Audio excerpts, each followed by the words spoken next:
एक ऐसा प्लैनेट जो अपने आप में एक चलता फिरता सोलर सिस्टम है, जहां स्टॉर्म्स इतने बड़े होते हैं कि पूरी पृथ्वी को निगल सकते हैं और चारों तरफ इतने मून्स हैं जो अपने आप में एक अलग दुनिया है।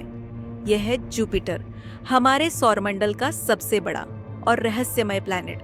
जुपिटर के रहस्यों में सबसे प्राचीन और आइकॉनिक है इसका ग्रेट रेड स्पॉट, जो एक आंधी के रूप में पृथ्वी पर होने वाले हर तूफान से कई गुना बड़ा है। यह आंधी लगभग 400 वर्षों से चल रही है और इसका आकार इतना बड़ा है कि इसमें 2 अर्थ समा सकती हैं।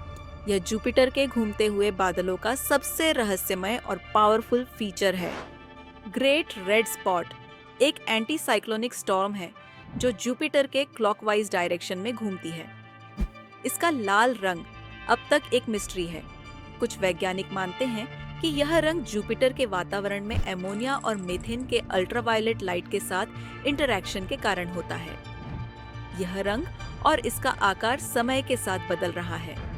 800 दशकों में इसका साइज लगभग 40,000 किलोमीटर था, जो अब सिर्फ 16,000 किलोमीटर तक सिमट चुका है। जूनो मिशन के अनुसार इसका आकार हर साल 930 किलोमीटर घटता है और अब तक यह अनक्लियर है कि यह आइकॉनिक आंधी एक दिन पूरी तरह खत्म हो जाएगी या नहीं।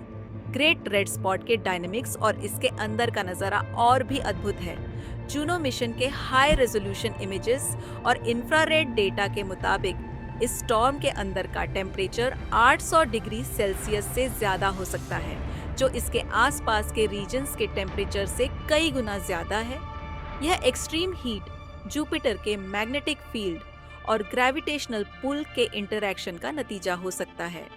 इंफ्रारेड डेटा से पता चलता है कि ग्रेट रेड स्पॉट के अंदर के बादल जुपिटर के और रीजन्स के बादलों से काफी डेंस हैं, जो इस आंधी की एनर्जी को प्रिजर्व करते हैं और इसे और ज्यादा शक्तिशाली बनाते हैं। अगर हम पृथ्वी के सबसे पावरफुल हरिकेन्स जैसे हरिकेन कैटरीना को कंपेयर करें, तो ग्रेट रेड स्पॉट उनसे लगभग 50 गुना ज्यादा पावरफुल है। पृथ्वी के हरिकेन्स कुछ दिनों या हफ्ते तक चल सकते हैं, लेकिन ग्रेट रेड स्पॉट सदियों से चल रही है। ये डिफरेंस दिखाता है कि जुपिटर का गैसियस स्वरूप और इसका मैसिव साइज कैसे एक यूनिक वातावरण बनाता है जो पृथ्वी से बिल्कुल अलग है। इस आंधी का धीरे धीरे छोटा होना जुपिटर के एटमॉस्फेरिक डायनेमिक्स का एक बड़ा सिग्नल है। जुपिटर के रहस्यों में ग्रेट रेड स्पॉट के अलावा इसके चांद भी उतने ही दिलचस्प हैं। यूरोपा का बर्फ के नीचे छुपा समुद्र जीवन के लिए एक पोटेंशियल साइट है। आयो के सक्रिय ज्वालामुखियों, गैनीमेड के मैग्नेटिक फील्ड और कैलिस्टो के प्राचीन और गड्ढायुक्त सतह के रहस्य हमें दिखाते हैं कि जुपिटर का हर चांद अपने आप में एक अलग दुनिया है।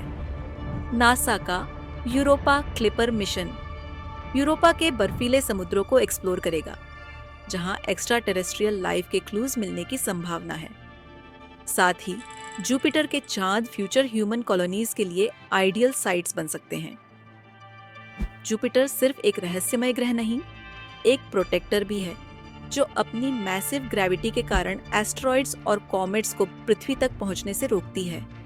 लेकिन कभी-कभी जुपिटर की ग्रेविटी एस्टेरॉइड्स के ऑर्बिट को अनस्टेबल करके उन्हें पृथ्वी के करीब ले आती है, जो इसे एक प्रोटेक्टर और एक पोटेंशियल थ्रेट दोनों बनाती है। इस प्रभाव के कारण जुपिटर को सौरमंडल का एक बैलेंस मेंटेनिंग फैक्टर माना जाता है। जुपिटर के रहस्यों का सफर सिर्फ एक शुरुआत है। इसके बाद सैटर्न एक और अद्भुत ग्रह है, जिसके आइकॉनिक रिंग्स हमें सौरमंडल के नए सीक्रेट समझने का मौका देते हैं। अगर जुपिटर का सफर आपको पसंद आया, तो सैटर्न के बारे में हमारा वीडियो जरूर देखिए। सैटर्न की कहानी जुपिटर की तरह ही ऑ इंस्पायरिंग और सरप्राइजिंग है।